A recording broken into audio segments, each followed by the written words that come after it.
Hey, you see this video?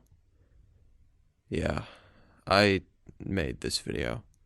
I technically made this one too, but for the purposes of this video, the one I'm making right now, this one right here, is the only one that really matters. The first video I ever made for this YouTube channel was a video essay about the duel between Technoblade and Dream, the one hosted by Mr. Beast back in the fall of 2020, I think. At the time, I had absolutely no idea who Dream was, but even back then, his reputation preceded him. He was supposed to be this unstoppable force, the best Minecraft player alive, and the only thing standing in his way was this one immovable object. Because that's what Technoblade was. Still is, actually. At least to me. An immovable object. Going into the duel, I had no idea who Dream was, but I already knew about Technoblade. I was already a fan of his videos and the content he created and his dry, deadpan sense of humor. He was the blood god. Technoblade never died, I knew that much at least. I had seen him ravaging the player base during Killer Keemstar's Minecraft Mondays, but at the time, all his accomplishments and all the famous YouTubers he had stabbed thus far paled in comparison to the duel that awaited him and the famous YouTuber he would have to stab next. I'd be willing to argue that, in terms of PvP, given the circumstances, Technoblade never faced a more fearsome foe than Dream. You have to keep in mind that Dream was coming into the Mr. Beast duel with the full weight of his fan base behind him, and at the time, he was the single fastest growing content creator alive. If he lost, he could just walk it off, no big deal, but Techno's entire brand had been built around his inability to lose. For him, the pressure was on, and with each passing day, that pressure only seemed to be mounting. With each passing day, the hype just kept on growing and growing and growing, wildly out of control, until what was once a simple fight and a friendly wager between two mutual acquaintances had become the definitive duel to determine the greatest Minecraft player of all time. When Techno joined Minecraft Mondays, people expected that every partnership he was paired with to automatically win the tournament.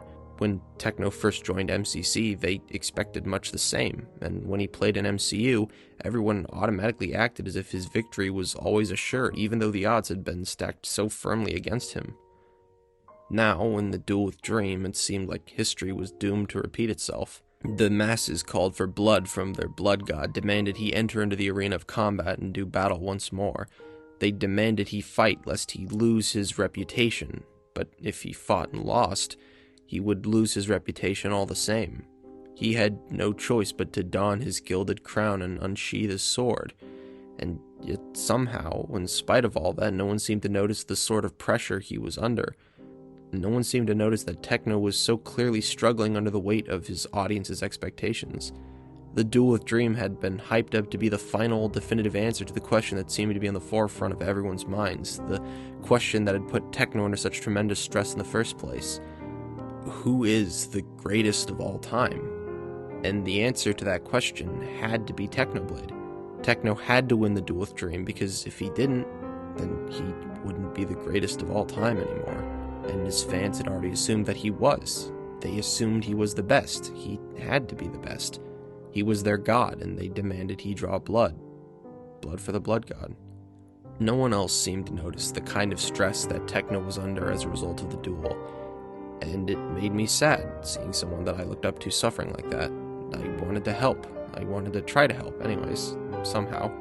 And so I made this channel and made my first video, trying desperately to offer a different point of view, to show my perspective on the duel, and convince everyone, anyone, someone to stop taking it so seriously, in the fleeting, far-fetched hope that it might reduce the pressure that Techno had been under for so long now by just the slightest bit, because even if it only managed to alleviate his stress by the slightest of margins, it all would have been worth it in the end.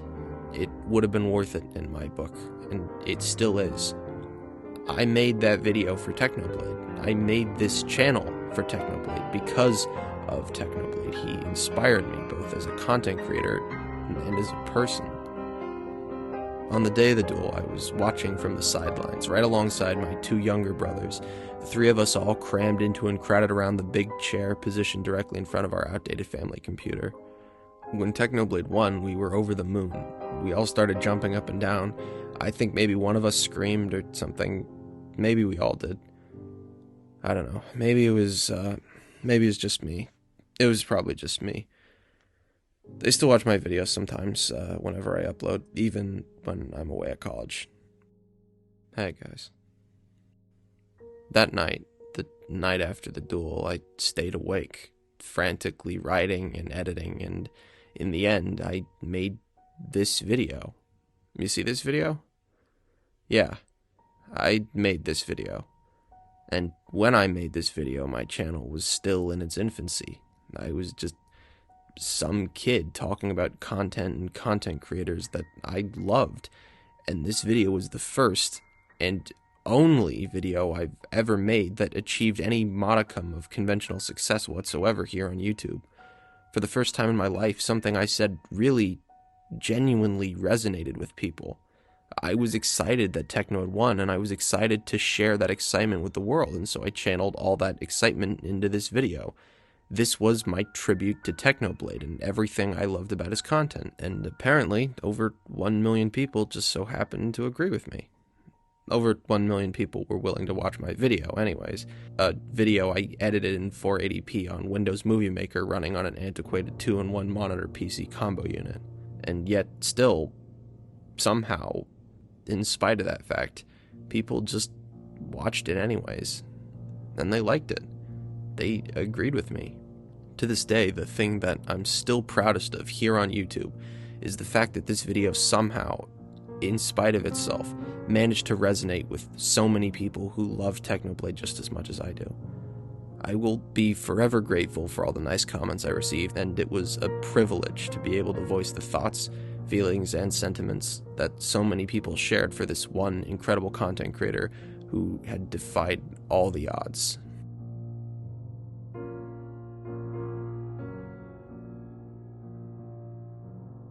I go into the 8th round with a 4-3 lead. Now, if I can win this duel or either of the next 2, I'm guaranteed to at least tie and get $50,000. But 2 of the 3 remaining duels, including this one, are in 1.16, which Dream is doing much better at, so we'll have to see.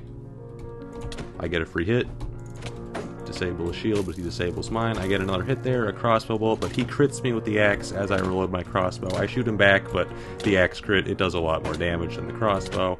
We're trading hits here. I pull out my sword, but it doesn't work because swords are purely ornamental in 1.16. It's round 9 and the score is tied 4-4. If I want to win this duel, I have to win both of the remaining fights, but I'm already down to 7 hearts. Fortunately, I have something that Dream doesn't: comprehensive knowledge of ancient China. In a flash of inspiration, I remember that in 227 BCE, King Zhang once escaped from his assassin by circling behind a pillar. I replicate this mid-fight and heal to full health. Fast forward a bit, Dream donates an arrow to me before we begin the final exchange.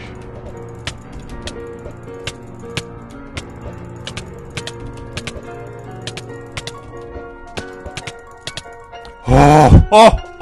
Yes! And so we enter the final round. I only get one chance if I want to secure this victory, and if I want to do it, I'll have to beat Dream at his own version. I mess with the floor a bit because why not? And Dream wants to fight me there, but I don't want to give him even a half slab of low ground, so I circle around the pillar. We're getting ready to fight each other here. Mess with the floor a bit more because it's just what you got to do. I get a free hit there because Dream lets go of his shield. A second hit and a crossbow to the foot. I start to go in. He's imitating King Zhang's tactics, but it's just not the same. He gets a good crit though. I get the crossbow bolt, and thus we begin the final exchange.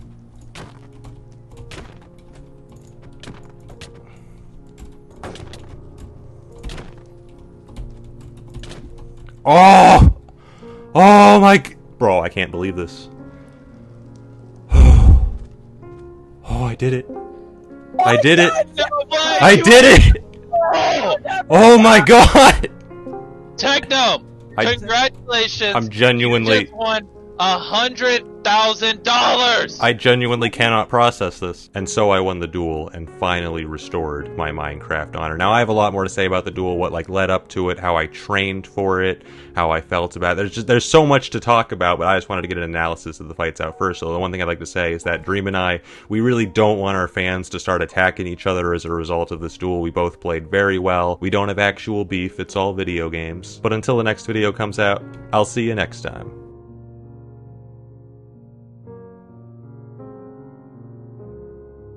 It is literally, as of the exact time of writing this sentence, 2:49 a.m. Central Standard Time. It is currently 6:21 a.m. as of the time of recording, and as you can probably tell by the time elapsed, I had to record more than a couple different takes for this video. It's been hard. Technoblade passed away from cancer. His family broke the news online yesterday. I'm sorry to anyone who had to find out this way, and I'm sorry if this is the first you're hearing of it.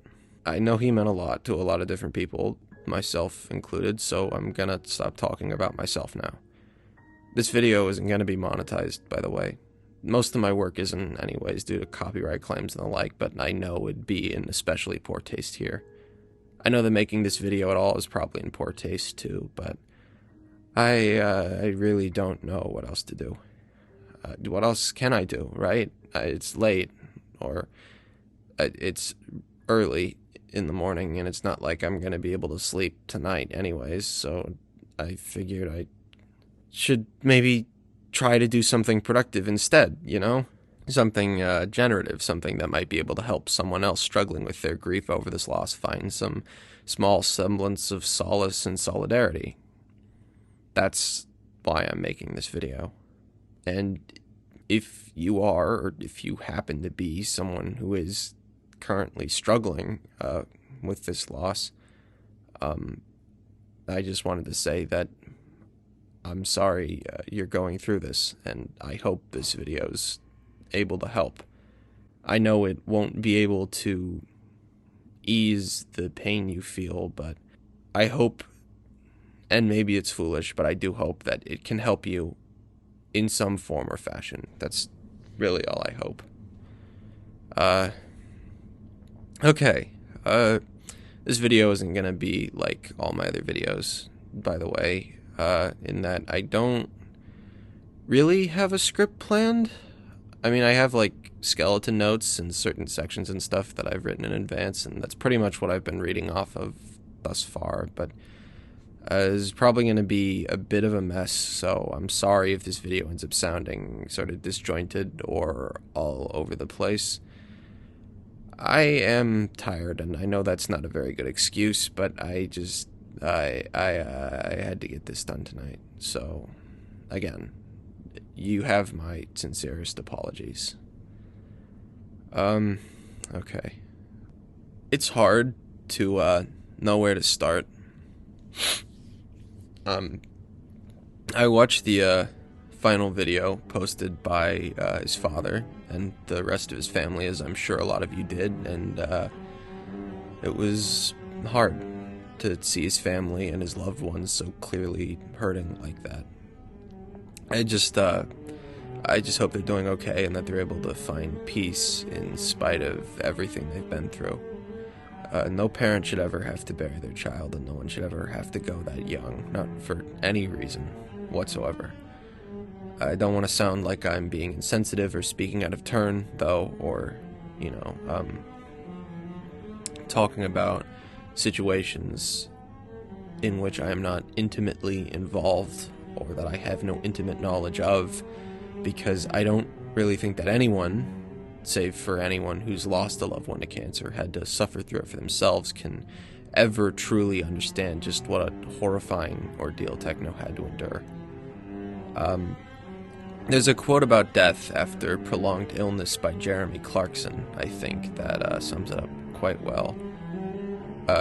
Jeremy Clarkson, for those of you unaware, being that one mildly conservative and more than mildly obnoxious British guy with a loud mouth and a double chin who perpetually rants and raves about cars and speed and power and silly things like that, who mostly just pretends to be an idiotic blabbermouth orangutan because it's good for ratings on Amazon Prime.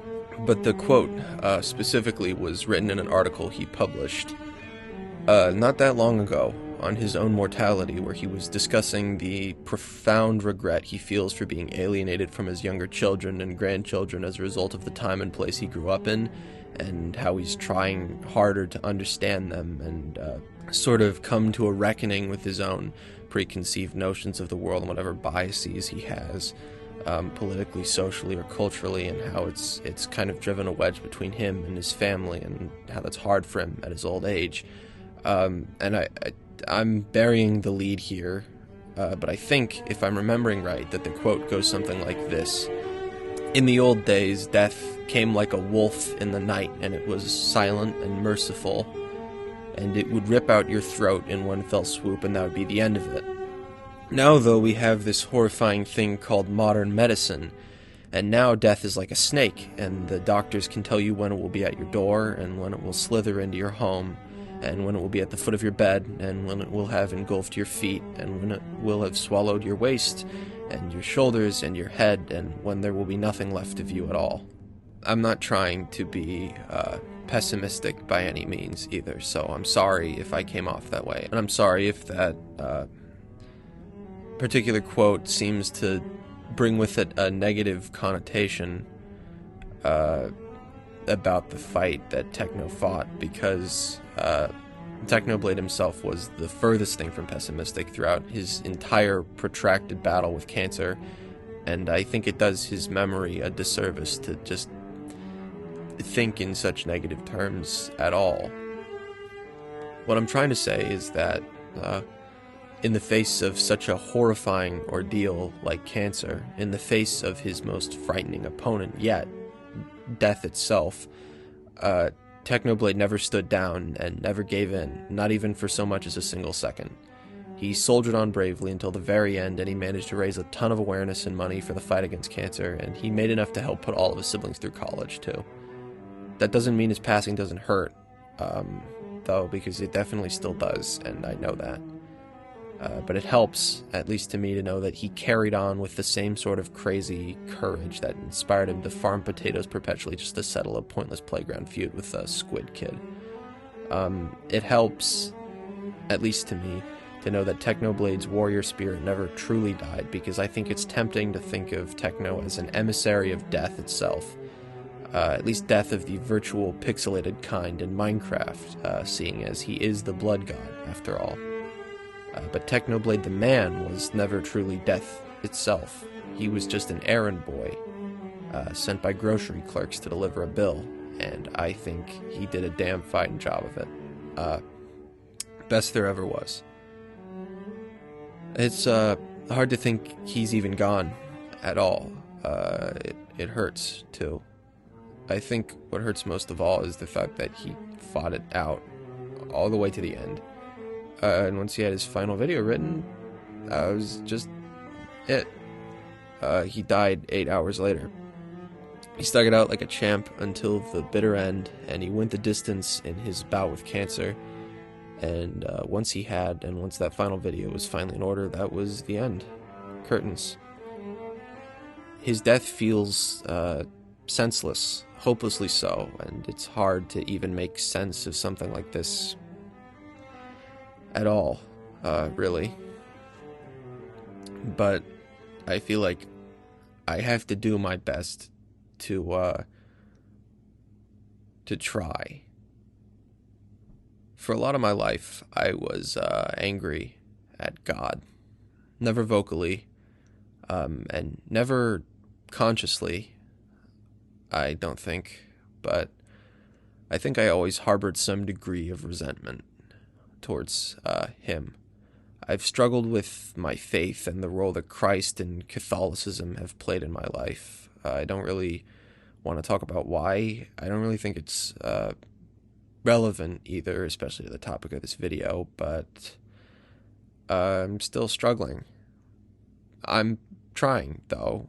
I started reading scripture. Again, I don't want to talk about myself. I don't think it's really relevant or important at all, but I feel like a lot of people watching this video are going to be young, because Technoblade was a Minecraft YouTuber, and I know that a lot of young people have their own hang-ups about religion of all kinds. I just wanted to preface this particular quote by saying that I'm not trying to force my faith or my outlook onto you or anything, because I have no idea what my faith even looks like myself. I think it tends to take the shape of a more personal, private devotion to God, but I'm still sort of working it out. 2021 was pretty much the worst year of my life. By the end of it, I barely even felt like a shell of a man, and in the winter, when I came home from my first full semester of college,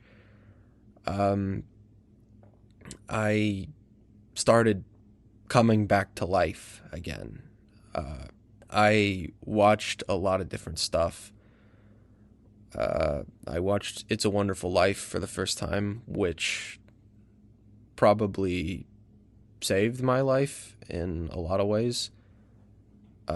I watched a few Technoblade videos too, because like I said before, he was always solid. He was a constant. I rewatched the Potato War videos back then, because he was that immovable object, and my faith in him and my belief in the sort of content he created was unshakable. He was, no man's an island, but he was like a rock, and he was host unto himself.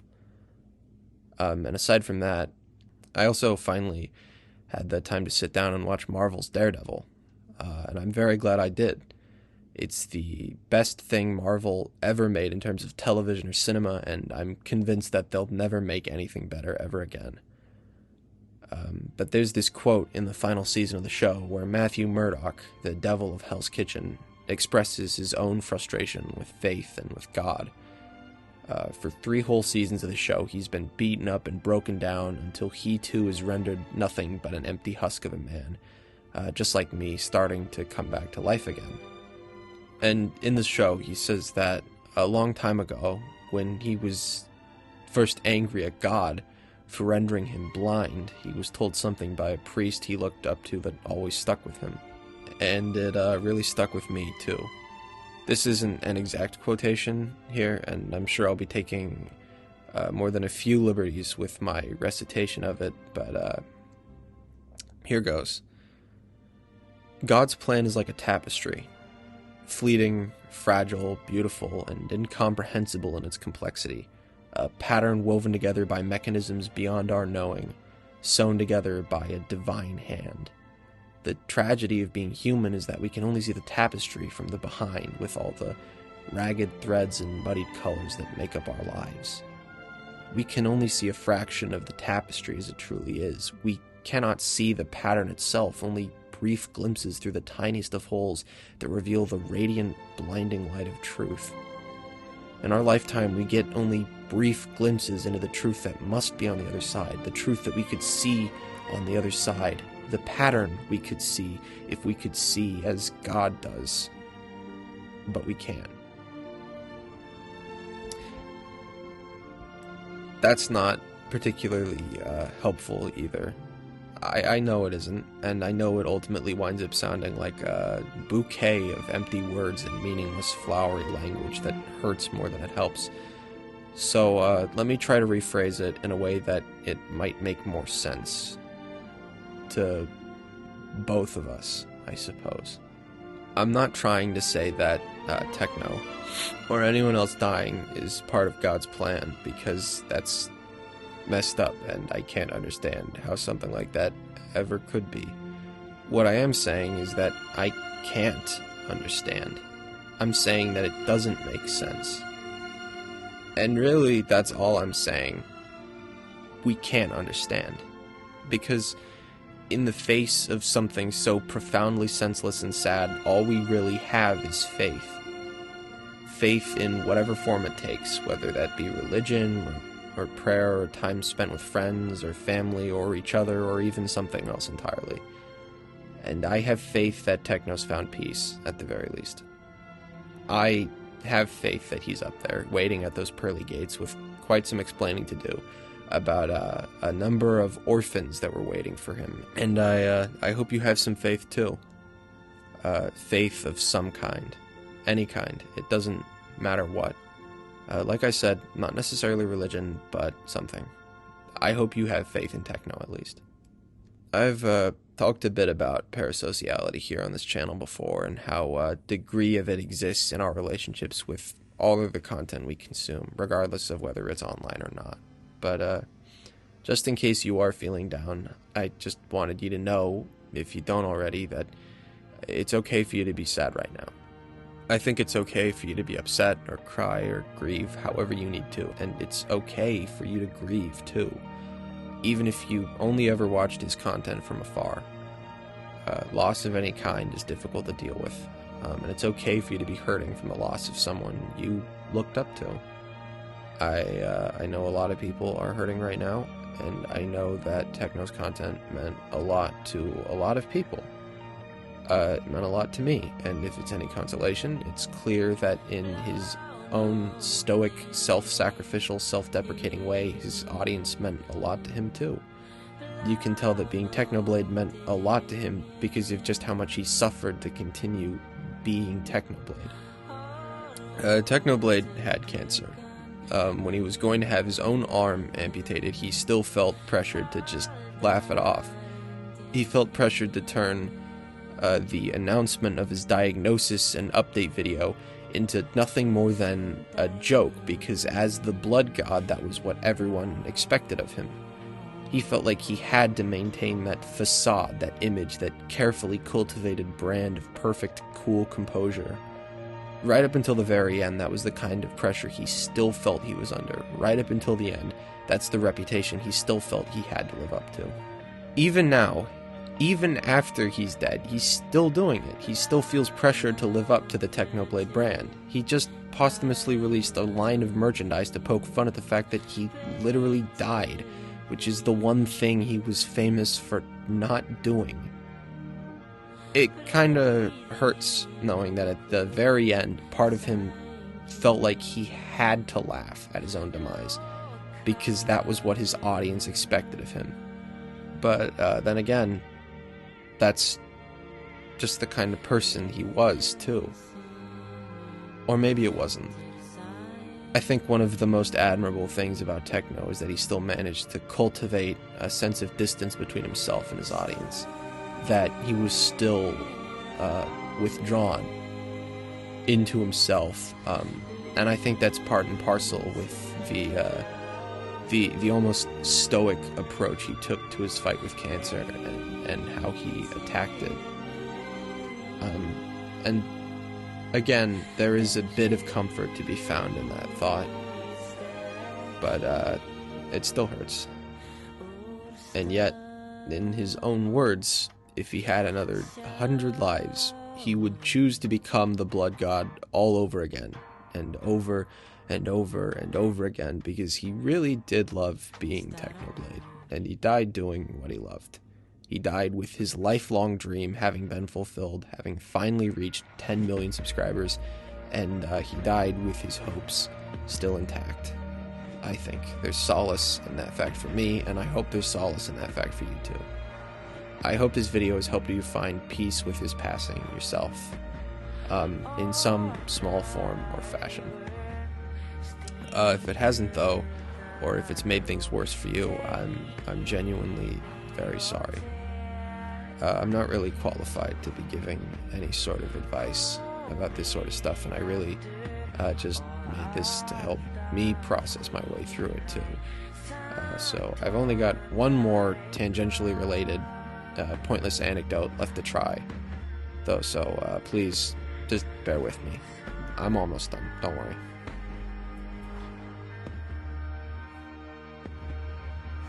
Norm Macdonald was a Canadian comedian who died of cancer, specifically leukemia, in 2021. He was diagnosed with the disease 9 years prior, in 2012, and kept his battle, as it were, a secret until the date of his untimely demise, leading many to believe that his death was the punchline to some great, terrible, incomprehensible cosmic joke. This was not the first time MacDonald had battled cancer, however. As far as I can tell, his fight with the disease dates all the way back to 1989 when he was 27 years old.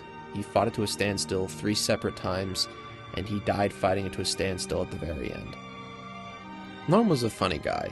He had this dry, deadpan, wry sort of sense of humor, where you could tell he always had this massive shit-eating grin on his face, even if you couldn't see it, if he was calling into a radio talk show or something.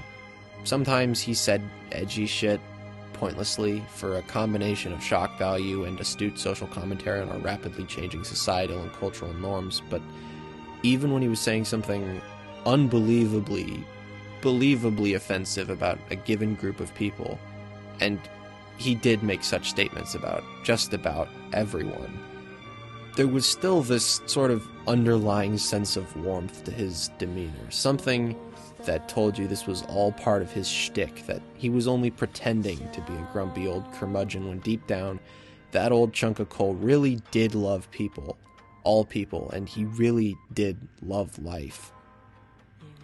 I think you know where I'm going with this. I hope you do, anyways. Been thinking about your mortality a lot lately, or? Well, yeah, I mean, you turn 70 and it's you can't run from it. Ah, fuck, I was hoping you could.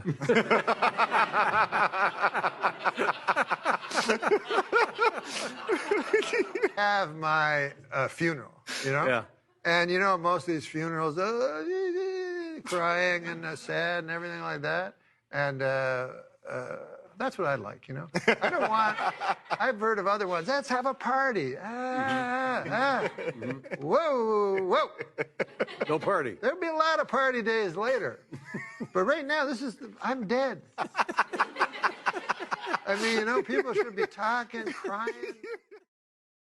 In one of his final public appearances, evidently foreshadowing his own death, while knowing full well he was knocking on its frigid doorstep, Norm joked that the idea of someone losing their battle of cancer was an antiquated phrase and should be outdated, because, as he so eloquently put it, my Uncle Bert, he's my great uncle, but we call him Uncle Bert. He got bowel cancer now. He's dying of it, you know. And, or like some people like to say, now see, in the old days, a man could just get sick and die, you know. Now, they have to wage a battle. So my Uncle Bert is waging a courageous battle. And the reason I don't like it is because in the old days they go, hey, that old man died. Now they go, hey, he lost his battle. That's no way to end your life, you know. What a loser that guy was. Last thing he did was lose. He was waging a brave battle, but at the end, I guess he got kind of cowardly was what happened. And then the bowel cancer, it got brave. You got to give it to the bowel cancer. You know, they were in a battle, and then what the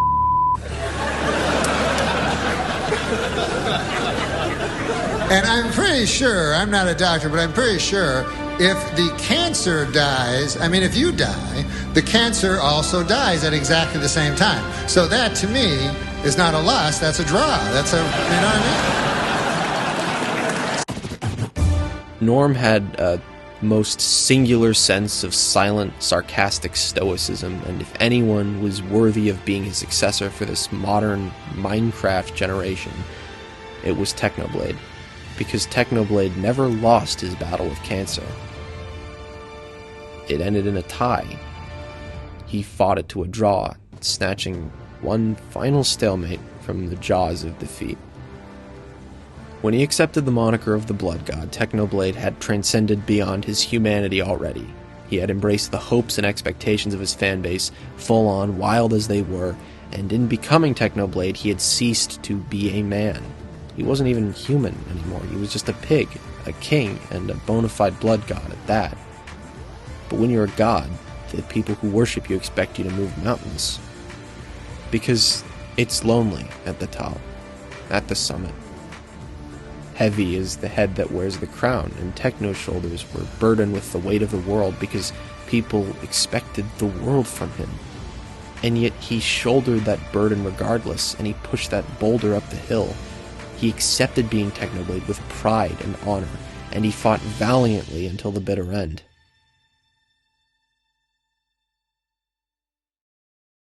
And he loved it.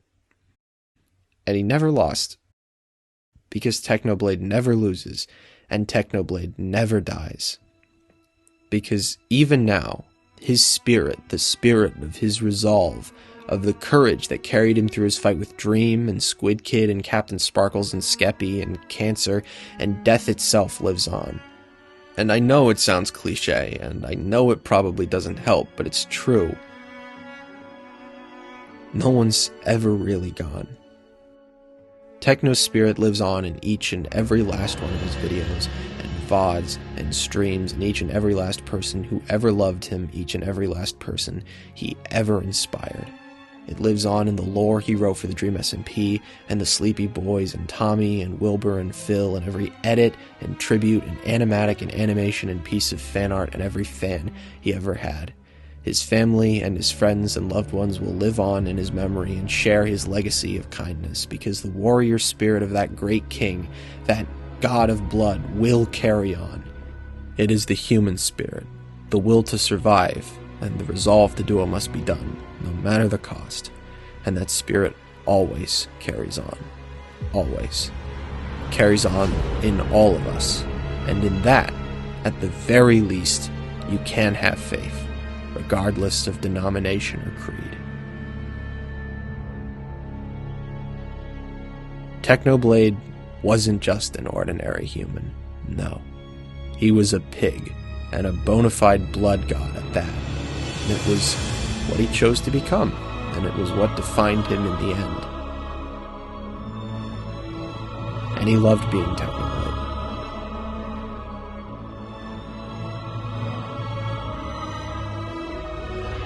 I just hope he knew that we loved him just as much as he loved us. Technoblade never loses. Technoblade never dies. Technoblade lives on. Blood for the Blood God. I'm Frostbyte Freeman, and until next time, stay frosty.